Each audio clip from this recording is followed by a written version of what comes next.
How's it going, everybody? This is Alex Caceres, and you're listening to Story of the Fight.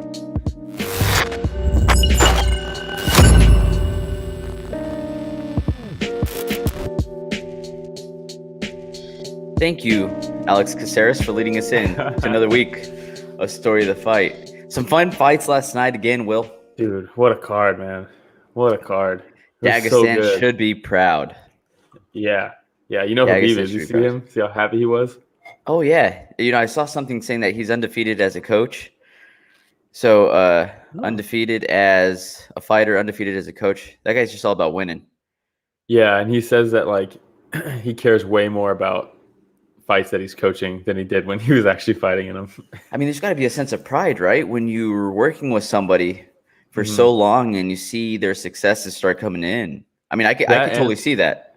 Yeah, that, and I think, like, the fact that he's not directly in control of what's happening. It's got to be, like, for me, I can drive on a scary road and I'll be fine. But if I'm, like, the passenger in a car and we're driving on, like, a real scary road, I'm way more nervous. If I'm in the car at all with my wife, I'm really nervous. She's the worst driver I've ever seen. Oh, no. Oh, no, is right. Every time we're in the vehicle. Damn. And, yeah, I fear for my life. The thing I don't fear for, though, Will, is being able to find our content anywhere else. You know, it's easy to find. It's easy to find. Spotify, Breaker, Pocket Cast, Radio Public, Google Podcasts, Apple Podcasts, and like Richard Casual put down on the bottom, please like, subscribe, hit the notification bell so you don't miss us going live. It's always fun whenever we're able to interact with people either on social media, which is what, Will? It's at Story of the Fight on Instagram and Twitter. And then we have a Facebook group chat called Story of the Fight Chat that you can chat during the fights. Shout out to George was posting there last night. Shout out to George, you know. Shout out to George. I was tweeting last night too with every fight. Yeah, dude, every fight I was just like, oh, look at that, you know. Hashtag UFC Vegas 31. 31. Hashtag fighting. And if you like this episode, you want to check out some of the episodes we've done in the past. The last episode we had was the McGregor-Poirier fight, right? So yeah, a lot of drama in that one. From the intro, you know, we got interviews with Alex Caceres, Bruce Leroy, some other fighters as well. Yeah, Frank Camacho up there. Go back, Chris Lieben. Yeah, go back, check those out. Those are fun. LSK, Lone Star Kid. Yeah. So, yeah, I was gonna give him a special shout out here at the end. We'll go over that in a second, but we can get started with Islam Makhachev. Did I pronounce it correctly? Makhachev. I believe you did. You did. Thiago Moisés. There it is. That a little bit easier, that one. Thiago Moisés, yes. Yeah. Dude, Islam Makhachev is just, dude, I don't know. Like, watching Islam fight yesterday made me miss Khabib that much more. It was weird. Yeah, you do get that a little bit. And I feel bad for him kind of because, like, no matter what, he's always going to be – anytime you talk about him, Khabib's going to be mentioned. Every time you think about him, you're going to think about Khabib as well. I mean, Khabib's in the corner. He's in the background. Looking thick. Thicker. Yeah, he's looking thicker and thicker, dude, every single time I see him. Hey, but he doesn't look bad.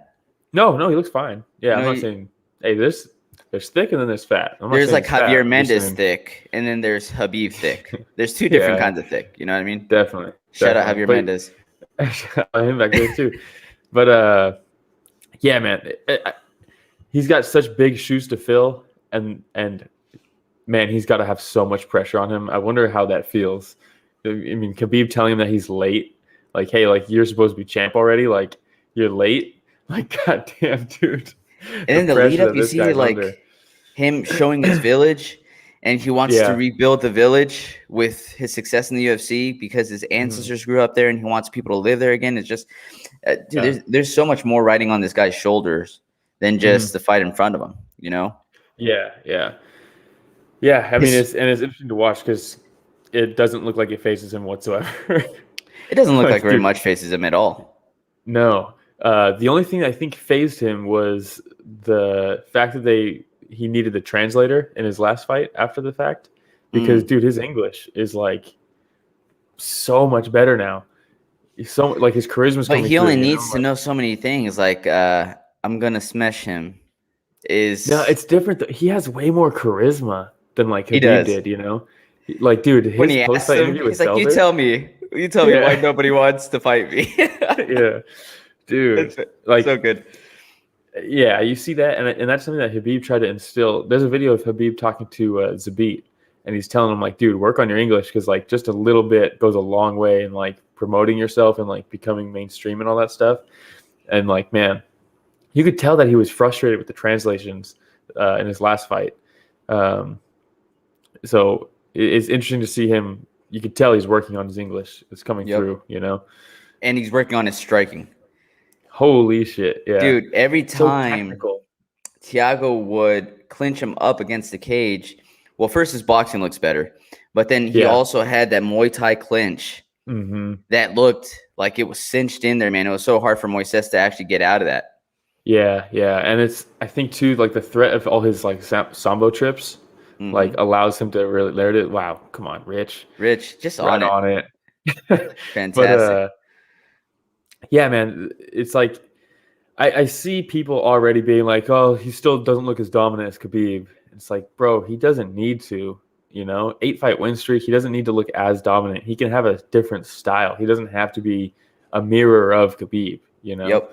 Like, he doesn't have the crazy pressure that Khabib would instill on people, but he doesn't need it, because, in my opinion, he's a better striker. I think he's a better striker than Khabib ever was. The tenacity he even might said not he be there wanted with the to strike grappling. more. He's like, my coach just kept on telling me, to take him down, but I want to strike. But I got to listen to my coaches. Yeah, exactly. He's so awesome, man. And Moises, dude, no slouch, dude. He looked good. He did. I think Moises is one of those guys that's underranked. I think the lightweight division has some clogging in it in the rankings that he should be higher.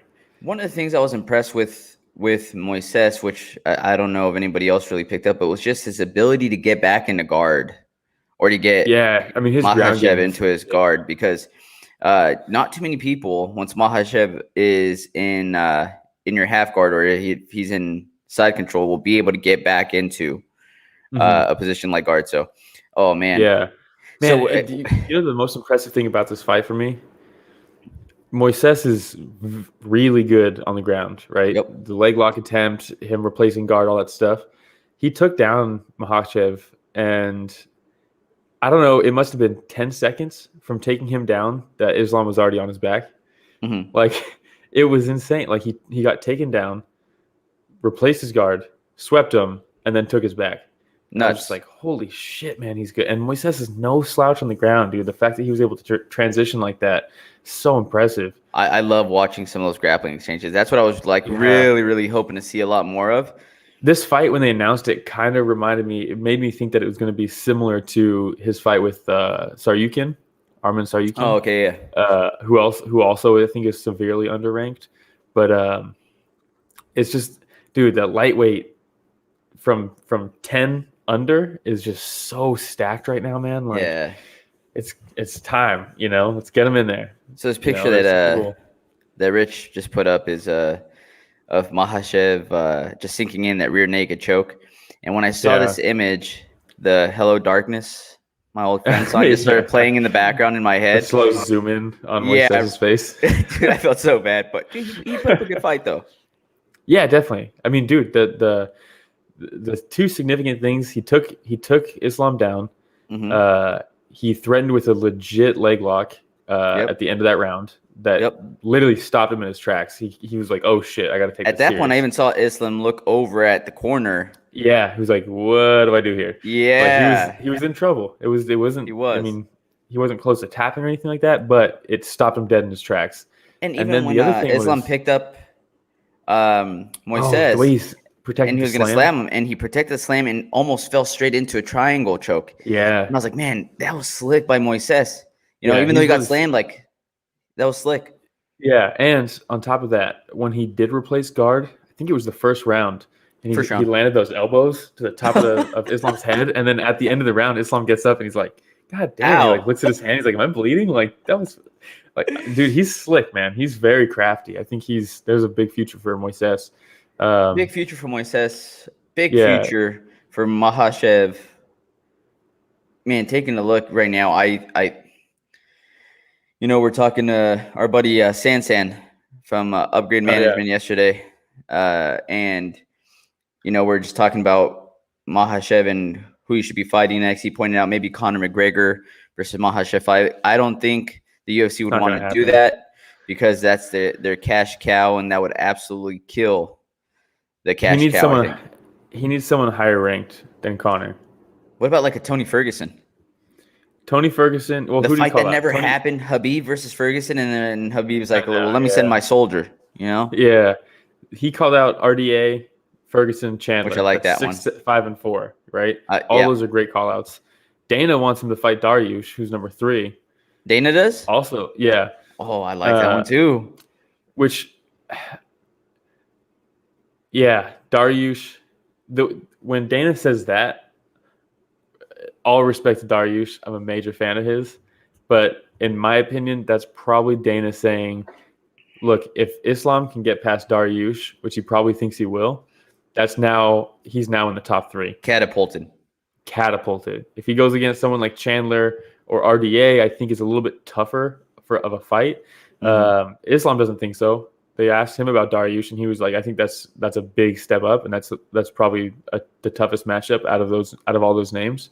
So he's given Dariush a ton of respect, and I do like Dariush. I just think style wise, I think Dariush is easier than like a Michael Chandler. Yeah, Michael Chandler is tougher for stylistically.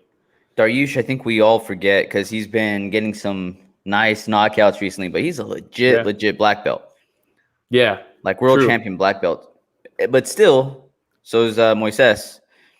But I do think that Chandler with the wrestling pedigree might present a little bit more of a problem for wrestling. Makhachev. Yeah, at least the defensive wrestling. And he's got real power. Real power. Like how awkward must that be with Chandler sitting there and they're talking about this guy being a future champion? But I think he handled it really well. Even Chandler was like, "Yeah, I do think this guy can be a future champion." Yeah, like he was just like he completely removed his like ego out of it. Which he kept on saying he has the skill set. Yeah, and, it's true. Dude? Chandler's growing on me. He seems like a good guy. He does seem like a genuinely good dude. Does he have some corny promotion after he wins his fights and stuff like that? Yeah. But you know what? A lot of these fighters do. They're trying to get noticed. They're trying to get paid. But he seems like a genuinely good dude. Have you seen the family pictures he posted recently with his kid and his wife? Oh, dude, he's just beautiful family, man. Yeah. Yeah. We're going to get all touchy-feely now. Yeah. Shout out Coleslaw in the comments. Rich, if you want to pull up that other picture. This was from like 2 years ago when Islam could not get a fight to save his life.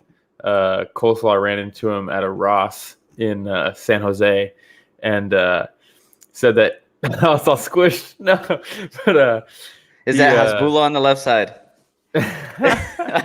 But Josh said he was like, I guess this was before, right? This must have been before the Saryukian fight, right? Not a household name. And Josh recognized him over in Ross, and I guess he said that he was beyond stoked that someone in America recognized him, and was like super stoked to like that's chat so sick. and like take a picture and stuff. That's so cool? Sick, dude. That is so sick. I love that picture. That's some good stuff. Well, do you remember when DC was talking about the rise of Khabib, and he's like, you make a lot of money now, Khabib. But remember, don't ever forget, you used to come in your polo and your shorts, and you used to stop by Ross on the way to practice. And it's dude, when he said that, all I could think about was when Josh met Islam in Ross. Well, Josh, that's a fantastic picture, man. That's a great picture. Yeah, it's pretty sweet. I can't remember. One of my old buddies worked at the Best Buy over off of Blossom Hill, and he has a picture with I think it's Khabib over there, if I remember correctly. Ooh. Yeah. Damn. We'll see if we can find that one. The unicorn. I know, right? Dude, at the Best Buy in Dagestan. Yeah. At this point, Khabib's gotten to the level of like when he shows up, even on camera, everyone's like, "Oh shit, you see that's Khabib." Like he's like a mystical feature. Crazy, man. Yeah. All right, man. Do we have anything else on the main event? No, other than I think Moises doesn't lose any stock in this fight. I think he can fight I think he should be fighting in the top 10. There's some names in there that probably don't really belong anymore. I'd like to see him go higher. Saryuki and all those guys. That's like the story of this is like, dude, there's like a whole separate, there's like 2 lightweight divisions right now, and nobody wants to let this younger group in, and it's crazy. It is. But, hey, well, props to Moises because he took this fight when nobody wants to take a fight against Makhachev. Yeah. And just like Brian Ortega, he had a choice. You know, and he chose to fight Makhachev. All right. So before that, we had Miesha Tate versus Marion Reneau. The return of Miesha Tate. Yeah. The return. Did you think this was performance of the night worthy? No. Yeah, I don't think so either. I think D-Rod or D-Rod, even Islam. Look at that picture though, man. Honestly, it was just nice to see her walking out again. Yeah. That doesn't earn you a performance of night bonus. That's not what I'm saying. But I'm saying it was just like, being somebody that had followed Miesha Tate for a while. Oh, yeah. It was nice to see her back. It was nice to see her Definitely. back. Yeah. Glad to see her get a win. She looked pretty good. Yeah. Her boxing looked like it was improved a little bit. Yeah. Still closing her eyes when she throws punches. Yeah. I mean, at this point in her career, what is she, 34 years old? I'm not sure, but she's not 44 or whatever Reneau is. Yeah. Yeah. Hey, Reneau, though, for 44-year-old, dude, I hope I'm in that kind of shape at 44. Look at her. She was still giving me some problems. You know, she still landed some shots. Yeah, she didn't just walk through her, you know? No, she definitely put up a fight, man. But Miesha's first win due to strikes since 2009. Eesh. Not great to be on the receiving end of that, but, you know, that's what happens when you go into a fight knowing it's your last fight and that you're going to retire after it, you know? Yeah, there we see her putting down the gloves. Yeah. Finishes her career with a 9-8 record. Oosh. It was fun to watch her, though, whenever she was in there. Exciting fights. You know, a great attitude, somebody that you root for, maybe not because of their skill set or anything like that, but just like Chandler, just seems like a genuinely good person. And you see her big old smile, you know, at the end of the fight, too, and talking to Miesha. Just seems like a good person. Yeah, definitely. So, but yeah, what's Miesha next for Miesha? I think Holly Holm already mentioned that she wants to fight her, get that win, get that fight back. Ooh. You know, and she said they can all get it, right? Yeah. I'll be honest though, I did have the thought in this fight that just watching, it's like, okay, well, what's the goal here, right? I know Miesha said that she has access to training and like fight or like health technologies that she didn't have access to in her. She doesn't have Brian Caraway anymore. Yeah, exactly. But yeah, she's getting all this crazy thing. Like when they're like checking all your heart rate monitors and like all this crazy shit they do. Oh, nowadays. She has an Apple Watch. She has an Apple Watch, and also remind me to go back to this because I did hear part of the commentary tonight, and it was the weirdest thing I've ever heard in a UFC fight. But all I could think of at one point was that Amanda would still absolutely blast through Miesha. So, like, what is Miesha's goal here? She said she says that because of all this extra training, technology, and all this understanding of the sport and all this stuff, she thinks she can have like a better run than she did in the first place. And judging from what I saw, I mean, that's okay. Just her footwork and her entries and things like that. I just see Amanda just blasting her. So she has access to all this technology and stuff like that she didn't have before. I get it.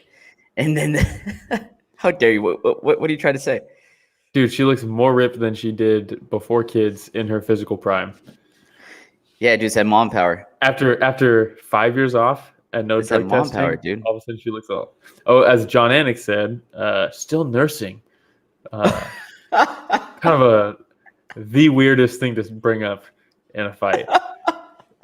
I didn't think he could top the custody battle. I was But gonna say mentioning that she's drinking in the fight is like, what? And then the awkward, like 30 seconds of silence after he said it was Anik. so weird, dude. Anik. Hey, props to Anik. No, replace him with Fitzgerald, bro. Fitzgerald wouldn't have said that. That was so weird, man. Both So of them weird. fighting over a custody battle for their kids right now. It's like, what?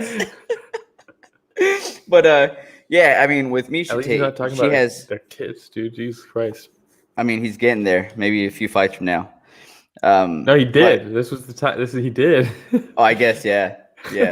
But so Miesha Tate has access to all this new technology. She wants to have a better run than she had last time. Her run last time was pretty good. She became champion. That's a pretty good run. But she ran one into of the greatest comeback upset wins against Holly. I mean, when she choked out Holly, I thought she was down on the scorecards. That was crazy. The issue came in where she ran into the best female fighter of all time in that process. And guess what? There's a big gap here. Yeah, that best female fighter of all time is still here and still in her prime. And still has a huge gap over everybody. And has been more active than you. Yeah. And by the way, also has mom power now. True. You know, so and didn't have to physically go through a pregnancy. You're absolutely right. So if you are Miesha Tate, why not move up? She fought the 12th ranked fighter in Marion Reneau. And I know that she has this big name on her, which is probably going to make it harder for a slower ascension back to the title. Yeah. But why not fight like Sarah McMahon? You know, why not fight Yana Kunitskaya? Yeah. You know, and then maybe, just maybe a year from now, Amanda Nunes is like, I'm tired of this. I'm out. And then Miesha Tate's like, damn, that sucks because I wanted to fight you for that belt, but I'll fight for the vacant belt. You know what I mean? What's going to happen is she's going to fight another time. And if she wins, she'll fight Holly Holm. And if she beats Holly Holm, they're going to give her a title shot. And she will get nuked. If you, Miesha Tate, just try to spread that out a little bit. You know what I mean? Yeah. You know, I'm a fan of Miesha Tate. I want to see her be successful. Yeah. But I'm just being real here. Like, nobody's getting past Amanda Nunes. No, it's just not happening. The female fighter that had a chance to get past Amanda Nunes that we all thought was who? Cyborg. She got knocked out. She got knocked back to Brazil. In the first round? Yes. She got knocked out of the UFC. Literally. That was her last fight there. Yeah. But I that was such a fun fight for that minute or whatever where they were just going back and forth. I wish they ran that back, man. I wish they ran that back. So do I. wanted to see it so bad. Cyborg landed a couple shots, but bro, it was when Amanda Nunes landed, you could see the look on Cyborg's face. Same thing that happens on everybody else. Yeah, I think that fight though, it was more of Cyborg at that point. I don't think really believed all the hype on Amanda because Cyborg, she's ran through everybody, right? So she doesn't. Yep. She's like, what is she going to do to me? And the difference was when Cyborg landed on Amanda, Amanda was in position, taking her seriously, ready to roll with shots, ready to take shots. Whereas Cyborg almost had a disregard when she was throwing at Amanda. So when she got countered, she got fucking stunned. You know, right? She was out of position. Yep. Going into the rematch would have been it would have been fucking cool to see, you know, because Cyborg's gonna go out there and be like, okay, let's take this seriously, you know, and let's not just try to brawl through her because clearly that didn't work. I would love to see that rematch. I'd love to see that again. Is it gonna happen? Probably not. Nope. Probably not. Okay. Well, it was fun seeing the return of Miesha Tate. We'll see what comes up next. Before that fight, we had Gamrot versus Stevens. Is it Matus? Yeah. Matus Gamrot? Matus Gamrot, I believe so. Matus. Tough go for old Jeremy Stevens these past. Hey, but look at the face-off. He was a good boy this time. Hands behind his back, which is a good approach if you're Jeremy Stevens based off of the last event. Yeah. This was his 5th loss in a row. Yeah. We're seeing somebody at the tail end of their career. Yeah. Also, if you look at those 5 that he's lost to, goddamn. Can Stevens get a fucking break? You know? Dude, Jose Aldo, Zabit, Yair Rodriguez, Calvin Kattar, and now Gamrot. Jesus Christ. Outside of Aldo, they've given him every single nasty up-and-coming prospect. Yeah, that's nuts, man. That's nuts. But Jeremy Stevens has built his name up. He's a As- staple in the UFC, yeah. has been. And his contract is not a very big one. So Dana loves him. He gives you some fight of the nights. Yeah. He's always going to go in there and give you his best. But look at that. Single leg dragged down by Gamrot. Yeah, right into a submission. Right into a submission, man. It was beautiful. Yeah. Beautiful. The way that he sunk in that Kimura. And how about Gamrot lost the Kimura? Jeremy Stevens did a great job escaping it. Yeah. But then Gamrot stuck with it and got it and right he's like, back. oh, no. Let's go back to it. Yeah. let me finish it. Nasty. This was my favorite position to land a Kimura in. Oh, and it sucks so bad from the bottom. Yep. It's like your legs don't work. They don't do anything. And you're just like helpless. I caught Angel a few times in a Kimura just like this. Hey, shout out Angel. Shout out Angel. But dude, it's when you are in that top position there and you just sink that in, it's so much easier. Yeah. Harder and to you get defend. so much torque on it, dude. Yeah. But just a beautiful performance by Gamrot. And then those screams, the yells at the very end. Yeah. Scary. Yeah. Gamrot's legit, dude. He's super legit. I mean, he has such a bright future, I think. Man, that fight, I think the first time I saw him fight was his UFC debut, that Kutateladze fight, and it was fucking close, dude. It was a great fight. Yep. It was a very close fight. I think decided by the third round. Yeah. His only loss, so. Yeah, man. Scott Holtzman was a great fight. Now Jeremy Stevens. Fuck, man. There's so many good fighters now in the UFC. Yeah, so what's next for Stevens? There's so many. I don't think you cut him. I don't know what his contract is as far as like how many fights are left on his deal or anything like that. But I mean, what do you don't get rid of a guy like that? I mean, you don't? No, dude, I don't think so because he's not taking a bunch of payroll, and his fights, regardless win or lose, it's an exciting fight, right? This wasn't like a back and forth crazy fight, but it was still exciting though. We got a pretty cool takedown into a Kimura. That's fun, no matter who on what side he's on. For who? For Stevens? Yeah, for us. But it's like he's a name that they can give prospects to. He's a good gatekeeper for the top 15, I think. He's got crazy power, He does. That's the last thing you lose. Yeah. So, I mean, I don't think you get rid of him because it's not costing the UFC anything to have him, Yeah, I guess. I mean, but at a certain point, it's just like how many losses are you going to let this guy build up against some of these top names? That's up to him, man. That's up to him. If he wants to fight. That's up to Dana. Is it, though? Because, I mean, Dana loves him. Yeah, I don't know. Dude, you go back, man. He's had some crazy fights, and it's not like he got caught in a submission early this time, but like that's not the end of the world, Yeah, like I said, Jeremy Stevens gives you a lot of fight of the night performances. Yeah, Calvin Kattar when he got knocked out in the second round, not bad. That was fun to watch. Yair Rodriguez, that fight wasn't the greatest, if I'm being honest. The Zabit fight was nasty. Jose Aldo when he got body punched was awesome. And then before that, he knocks out Josh Emmett in the comeback. Not for Stevens and any of these. Not for him, but those are all memorable fights that the UFC puts on, So, if I'm the UFC, hey, man, I'll let you rack up some losses. I don't really give a fuck because you bring it, Yeah, I guess. I don't know. If I'm in Dana's position, we just see, maybe one more fight, see how that goes.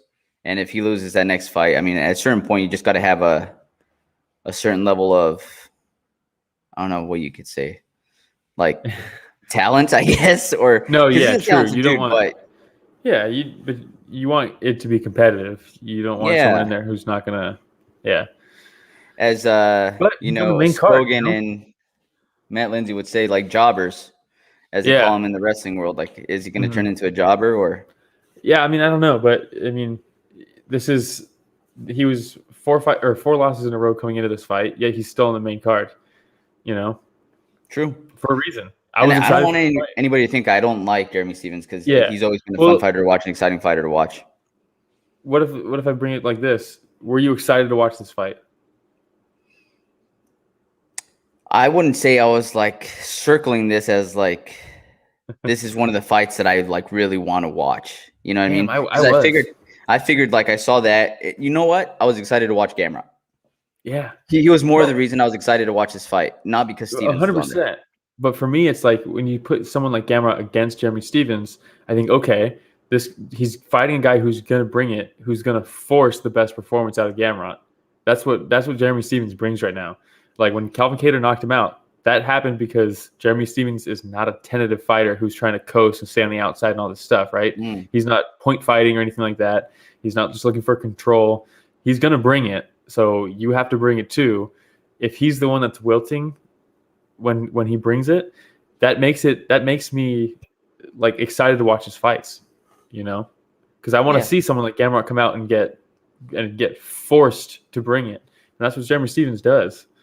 You know, I mean, yeah, the record's rough right now. You know, 28-19. A little bit. Hey, a little bit. 20 he has losses. more fights in there than I do, so 100%. You know, 100%. Respect the guy. All right. Before that, we had Rodolfo Vieira versus Dustin Stoltzfus. Fucking great fight. Yeah, this fight was awesome, man. It was so cool. It was so cool. Man. Happy Vieira just for Vieira, bodied man. up, man. Yeah, really happy for him too. I felt really bad for him after that last fight. Kind of got exposed a little bit, and it was a great fight. It was awesome to watch the upset, right? But like, I felt bad for him. You know, the announcers winning was such a bias in this one too. Just talking about his mental struggles and talking about this and talking about that, and you know, the sports psychologist he's seeing. And during the fight, they're like, "Oh, maybe this is him hyperventilating in the corner and stuff like that." And I was like, "Dude, it just looks like the guy that's tired from fighting." Yeah, dude. Like he's fighting right now. Dude's using every muscle in his body right now. Yeah, but dude, so with Stoltzfus, I like the fact that he was doubling, tripling up on the jab. Yeah, but this was a very jab-heavy fight. He wasn't slipping the jab though. No. So he would be going forward, and just like you see here, he'd raise his right hand. I guess just getting ready for a check hook, counter hook, and he'd go straight, but his head was straight up in a line, boom, boom. So he'd get jabbed up again. Like back. And it just seemed like Vieira's jabs were a lot harder.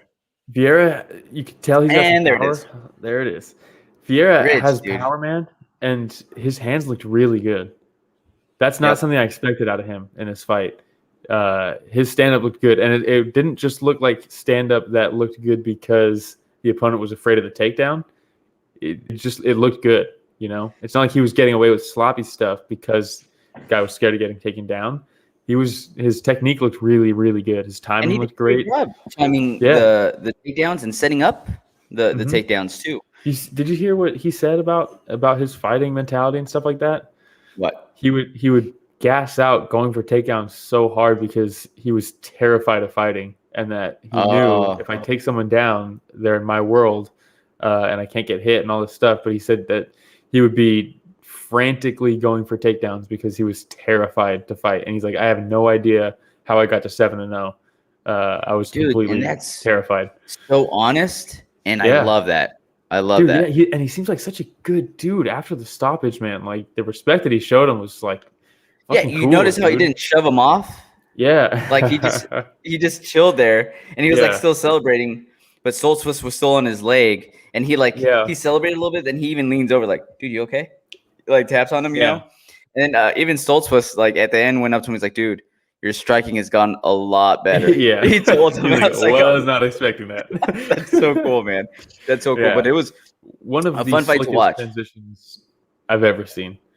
Dude looked like Spider-Man. Look at that. Yeah, dude, he looked like fucking Spider-Man. Dude, like they were clinched. He just puts the hook in, rear naked choke, pulls him down. Like it was like an acrobatic. Yep. Like a spider monkey. So beautiful and you know that guy's got a fucking squeeze because he was tapping. That's what I was gonna say. It's in so tight because before he even falls on his back, he's like, "Get me out of here right now." Yeah, it was nasty, man. That was one of the coolest transitions I've seen in a long time. What a fucking for Vieira, killer instinct, man. God damn. After losing to Anthony Hernandez, what a great way to come back. Yeah, what a great way to come back. And this is what you look for, right? Because we've seen him be the hammer so many times with his jiu-jitsu background. Like, guy's a fucking animal, but you never really see him get tested and have to come back from something. So, like, him opening up about being like terrified to fight. The sports psychologist, I guess, forced him to watch him getting guillotined like over and over and over again. Hey, also lighten up, sports psychologist. I know, right? Jesus Christ. But that's someone who's taking this seriously and wants to grow and like and is allowing himself to. And that's what you want to see. You ever watch Get Out? Yeah. Like I could picture Vieira sitting on the chair just tied up and the TV just running the guillotine over and over again, his eyes being like stuck open like that, you know? Poor guy. But dude, whatever it takes, man. Whatever it takes. It worked, you know? Whatever it takes. All right. Fantastic performance, man. He looks so good. I'm so excited to see him fight again. Speaking of fantastic performances, our boy. Billy the Kid Quarantillo. Yeah. Now, I like how we're like, our boy. We've never talked to this guy, but you know what? We've been following him for a while, talking about him for a while. So Billy the Kid Quarantillo versus Gabriel Benitez. Mm-hmm. Dude, it was such a fun fight. As soon as it was over, exhausting. I text my buddy Jermaine. I was like, hey, fight of the night. Yeah. Fight of the night for sure. It was pretty much a lock, dude. And he was like, no, fight of the night's going to be Stevens versus Gamrot. And then afterwards, he was like, say that? Yeah. But that's what people expect. Exactly. Stevens fights. Because Stevens fights. And then that's when I'm like, no, back to the real world. Not anymore. So, dude, it just came out swinging and banging. Both. Dude, once he dropped Benitez, the pace from that moment going forward. You see, there's some people, Gregor Gillespie, where they are exhausted and they're visibly exhausted, but they will not stop. Yep. And that was Billy the Kid in this fight. He looked exhausted after round one and I was like, fuck, man, he's going to have to really dig deep. And then he did. And he never slowed down. Fucking crazy performance by Billy the Kid. And Benitez was there. There's this one transition on the ground where he's able to get Benitez off of him. And you could see how slowly he got up. And I'm like, oh, shit, he might have just hit the wall. And then he gets Benitez up against the cage and throws a left-right combo with so much power. And I was like, oh, no, shit. Never mind. He's back. We're good. Oh, my God. And this is his first fight back since his first loss in the UFC, right? So, like, I don't want to say he got exposed by Gavin Tucker, but I think Gavin Tucker had a really good performance against Billy the Kid. That I don't think Billy was really ready for it. Or he was just caught in that fight. So it was interesting to see what he was going to come out with. Nonstop pressure. I love that he got the bonus of the night too. Like after he was talking about it at the end, and he's like, "I hate asking for it, but hey, 50 G's, baby." It was awesome, dude. Fucking look hell, at man. Dude, War Benitez. Yeah, holy smokes, man. Yeah, I guess. Yeah, dude. Hey, and So he could take some hard kicks and some hard punches too. Yeah, and broken orbital. You think? Potentially, yeah. Also dropped Billy in the third round. It was a good fight, man. It was a great fight, man. Caught that kick, dropped him, and I was like, oh, shit. Yeah. But luckily, Billy was able to recover. I say luckily because I'm a Billy fan, but not luckily for fucking Benitez. I mean, for sure, going to need a couple stitches there. Yeah, that's nasty, man. Oh, it was a good fight, though. How about that doctor? Oh, dude, I texted you about that, right? Yeah. I said, hey, I love this doctor. He's like, hey, you okay? Do you have a headache? You got a headache? Head hurt? And I'm like, did he really just ask him? Dude probably has a broken orbital bone, and you're asking him if his head hurts. Yeah. What the It's like, yeah, dude, I got dropped in the first round, and I've been getting my ass beat. My head kind of hurts. You know? Yeah, dude, he's from the House of Learning Doctors, though. You know what I mean? He's like, I don't know what to do at this point. He's like, hey, you okay? Anything hurt on you? You okay? How many fingers am I holding up? He's good. Yeah. He's good. All right. When's the last time you saw someone a fight get stopped from that position from strikes? It's been a long time. I don't know if I ever have. I was trying to think of another fight that got stopped in that position, and I can't think of any. You know? Oh, yeah. And it was justified, I thought. It was a good stoppage. It was. It was a good stoppage. Who was the ref? For this one, it wasn't Herb Dean, was it? Mark Smith. I don't know, but Mark Smith. Hey, good job, Mark Smith. I thought it was good. Yeah, I thought it was good. All right. Before that one, our boy, another one that we haven't talked to, but that we've been cheering on. We've been cheering him on since day one. is D-Rod, man. Musa 15-2 now. I think he should be at 16-1 personally. I believe so too. I was thinking that too when they showed his record when it was like now 50. I was like, there should only be one loss there. Should only be one loss against Preston Parsons. Last minute replacement, right? Yeah, debut right for Parsons or no? Debut for Parsons. What a fucking tough debut though. Bro, that's the nature of the game now. If you want to get into the UFC, you have a fucking tough opening fight. That's just how it is now. Hey, he came out game, man. He was game. Dude, he got some slick striking. And I think it kind of caught Daniel off guard because I remember he was supposed to fight Abu Bakar, right? Nurmagomedov. And which is fucking, he called him out. And I was like, what the fuck, bro? Why are you calling him out? That's like the worst person to call out, but he's a savage. That's why. And so obviously you're training for a grappling heavy, offensive wrestling heavy opponent. And then Preston Parsons takes the fight when Nurmagomedov has to pull out. And Daniel Rodriguez was talking about how he didn't really have to change up his game plan very much because they expected Preston Parsons to be heavy offensive wrestling. But dude's got some slick hands that I think he does. D-Rod took a second to kind of adjust to that. At the very start of the fight, Parsons was landing some nice shots on D-Rod, and you could see it was affecting D-Rod, and he was looking a little like not wobbled, but kind of just taken back, woken up. Yeah, like he was just like, oh shit, okay, let me tighten some shit up real quick because I didn't expect Preston Parsons to come out with that kind of striking. You know? Fantastic wrestling defense, like you said, by D-Rod. I mean, the sprawls were on point. Man, the sprawls were on point, and that's one thing that I was a little worried about when they announced the Abu Bakar fight. I was like, fuck, man, D-Rod's like a striker, man. He's a great offensive striker, but a lot of the times offensive strikers can get countered with takedowns when they come in, right? Mm-hmm. And I was like, that's a tough matchup. Now, I'm all for those matchups. I think his textbook sprawl and brawl fucking strategy from D-Rod, and he implemented Iceman it perfectly. Style. Dude, all I could think about was Chuck in this fight, dude. I swear. Dude, that's what I'm telling you. When he was deep sprawling and then getting back up and just fucking already throwing uppercuts, I was like, fuck, man, this is like a new age Chuck Liddell right here. And it was fucking cool to watch. That's all I could think about. The Mexican Chuck Liddell. Yeah, seriously. I love it, dude. D-Rod. No, so looks so good. His combos, man. Broken orbital? I don't know. There was that punch that he reacted almost like it was an eye poke, right? But it was a punch. Yeah. That might have been a broken orbital. It reminded me of when Crow Cop broke Bob Sapp's face. Oh. Hits him with that straight, and Bob Sapp takes a second and just winces, holds his eye. This fight probably could have been stopped earlier. Yeah, probably.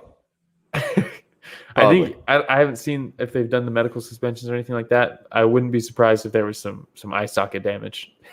Hey, but props to Parsons for again taking this fight. Short notice. Man, tough short notice fight. I really want to see him fight again though because he looks exciting. So now I'm thinking with D-Rod, like let's have him break into the top 15. Oh, 100%. Right, should have already been there. So I see like shouldn't even have a Sean loss. Brady, which already has something on in the books, right? Sean Brady has a fight coming up. You have a Ponzinibbio. Oh my goodness, dude! D-Rod versus Ponzinibbio would be so fucking. That fight would be insane. I mean, even Li Jingliang. You know, you see Jeff Neal. Oh my god, D-Rod Jeff Neal would be fucking awesome, dude. Just thinking about the possible matchups here. Yeah. Well, I can't wait to see what they have down the road for D-Rod. Yeah, Li Jingliang just got booked, right? Who's he fighting? I don't remember.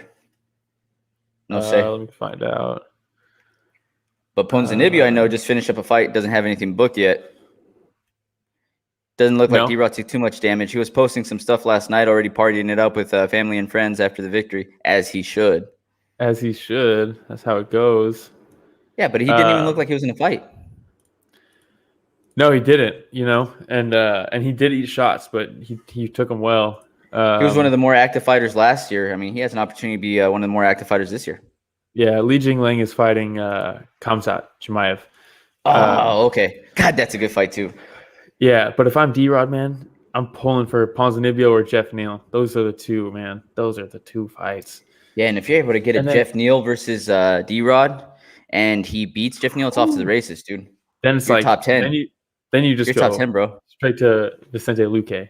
D-Rod versus Luque. Fuck, man, there's so many good fights for D-Rod, man. God damn.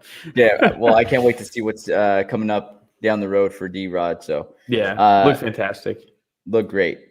All right, let's see. And here I don't think people get enough credit when they. I think most of the credit should go to the guy who steps up on short notice, but I think the fighter who takes on a short notice opponent, I think they deserve a lot of credit too. You know, the folks that have been training for a specific opponent for 4 or 6 weeks, and last minute you have to train for a different style. Yeah, and it's like you look at someone like Chris Moutinho. Yeah, you look at someone like Chris Moutinho stepping up short notice to fight Sean O'Malley, and now Parsons. It's like it's a win-win, right? If they lose, they have the best excuse. No one is ever gonna talk shit about that excuse of I took this on short notice. This is my fucking debut. I understand that, and that's a valid excuse always. And then if they win, they make a massive upset. So it's a win-win, right? For the fighter who takes the short notice fight as a replacement, or takes a replacement fighter, that's tough, man. Because if they lose, that sucks. You know, People are going to be like, "Wow, this guy took this fight on short notice, UFC debut, and he beat you." That's a tough. There's way more pressure on the guy who accepts the new replacement fighter, right? There's way more pressure. You come into a fight, make your UFC debut on short notice, no pressure, literally no pressure, absolutely zero. You know, that's true. All right. Anything else on that fight? Compared to those guys, no. Just happy to see D-Rod get a win again, and excited to see him fight again because he's fucking very exciting. For sure. And it sucks, man, because that one loss, I think,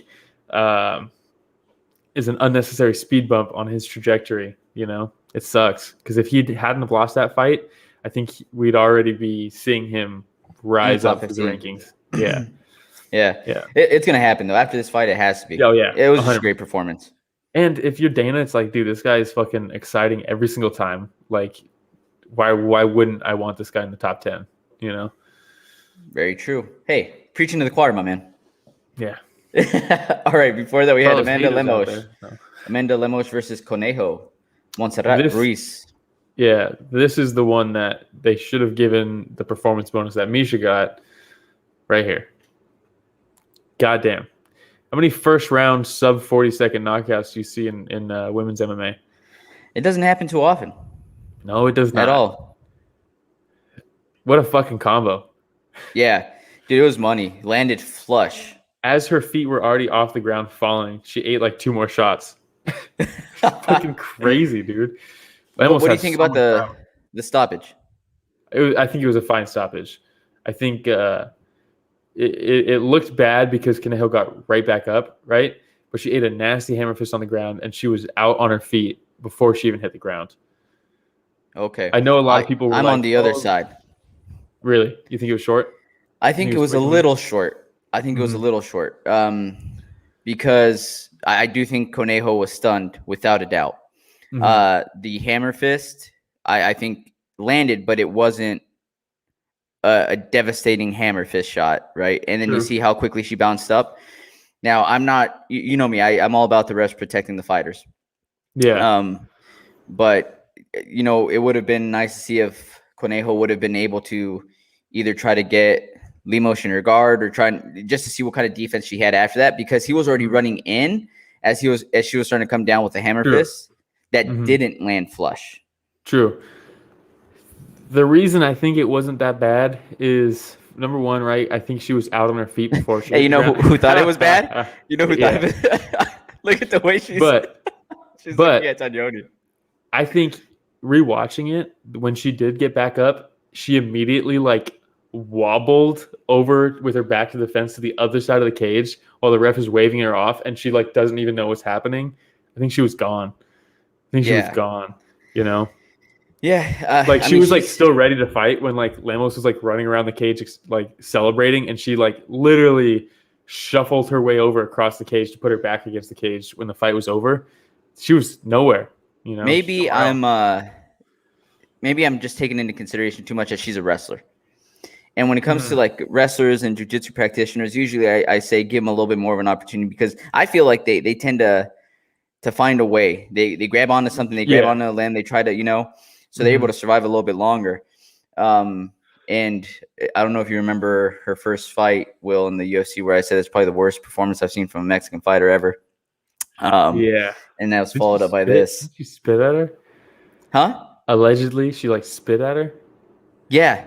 In her last fight. Yeah. So you know what? Yeah. Allegedly. Now that you're right. Allegedly she did, and so allegedly she might have deserved that then. Yeah.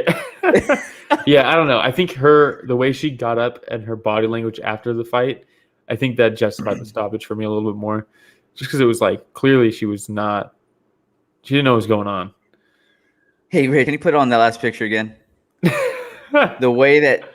So this is where Tanyoni looks at Conejo. So he turns and looks at Lemos and says something like he always does that, right? He'll be like, "Hey, great fight, congratulations, whatever." He turns over at her, look at the smirk on his face, and then look at the way that she's looking at him. Dude, I know, looks could kill. I know. Unfortunately for her, they can't, and that's why she got dropped. But Lemos combos can.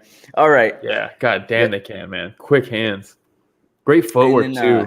Those are the only fights we're going to cover on this card. But I did want to give a special shout out to Lone Star Kid, Landry Ward. So I text you, right? He was fighting on Friday, Combate Americas. So step up in the organization. This was on Paramount Plus.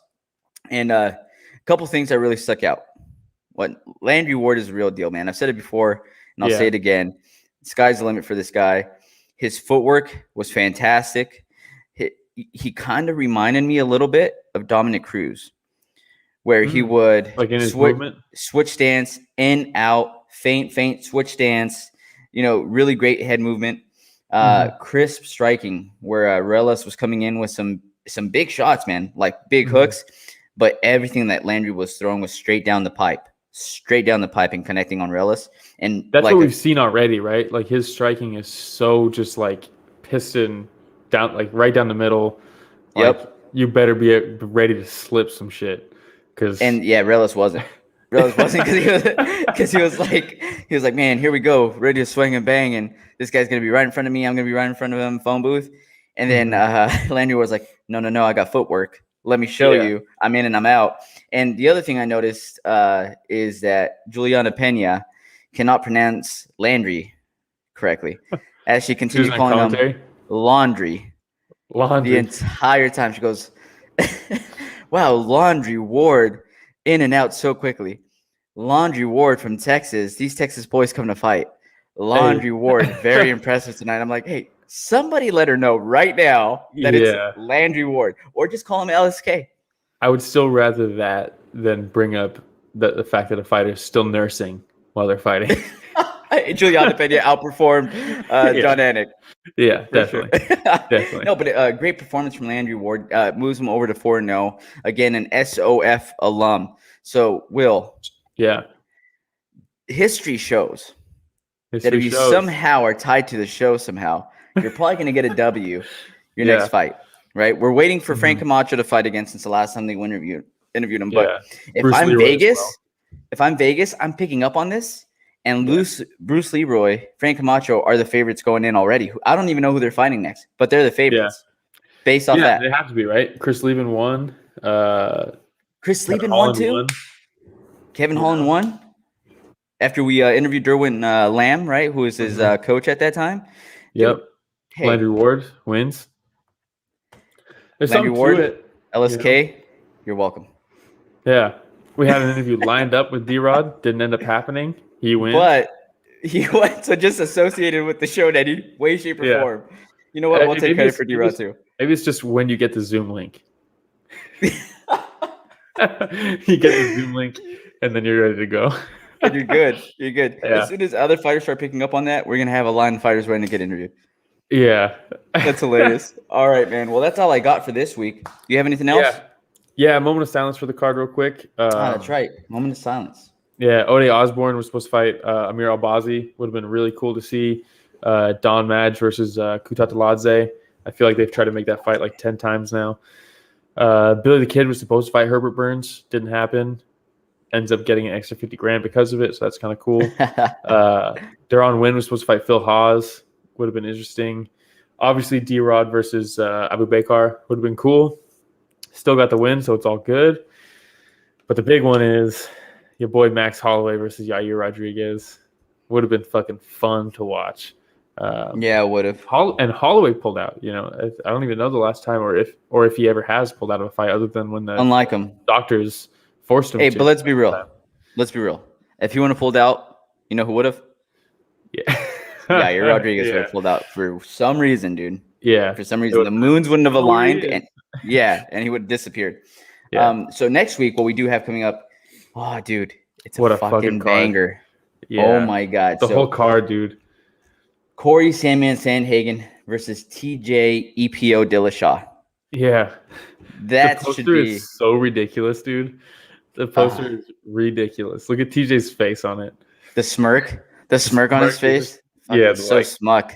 Fucking brutal, man. But it's perfect. Aspen Ladd on the card. Kyler Phillips versus Paiva is a great fight. Oh, Kyler Phillips looked fantastic in his last fight too. Yeah. Derek Minner versus Darren Elkins is going to be a sloppy slugfest. Always fun. Macy Barber versus Miranda Maverick. I think Miranda Maverick is what everybody thought Macy Barber was going to be. I never got all the hype that Macy Barber was getting, to be honest. But Miranda I think it's Maverick, because of her nickname. Probably. The Future? Yeah, probably. Miranda Maverick, I think, is the future. So I'm really excited to watch that fight. Dan, so this is for Battle of the Future then? Battle of the Future. Then we got Mickey Gall versus Jordan Williams. Mickey Gall. Awesome fight. Yep. And Jordan Williams is fucking cool, man. I really like this fight. Who was it that Jordan Williams faced recently, remember? It was a good fight. It was a banger. I think he got choked out or something like that at the end. Imavov. Yeah. Imavov. But it was a good fight. And then, dude, Punahele Soriano versus Brendan Allen. Fucking that's going to be a good one. That's a great fight. I can't believe that's on the prelims.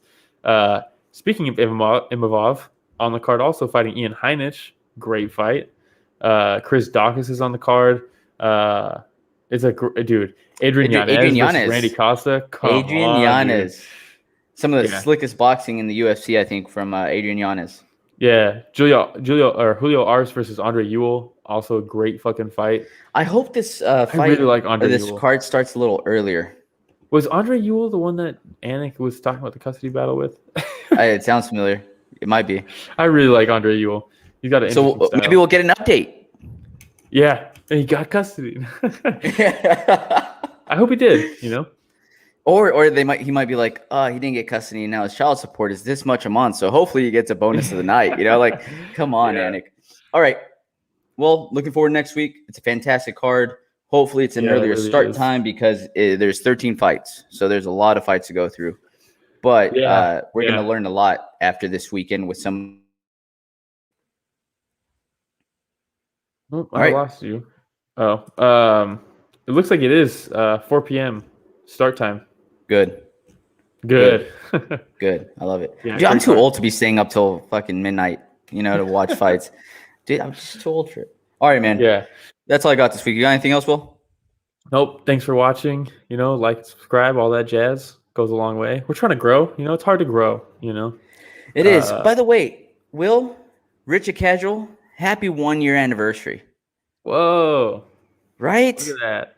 Right? Richard Casual wasn't with us right when we started, but happy anniversary to him because he's a big part of the show now. Dude, the show has gotten so much better because of his contributions. Thanks to Richard Casual. Have you gone back and watched the first episode? There he is. Look at that. Richard Casual probably hasn't gone back to watch the first episode because it has to do with fighting.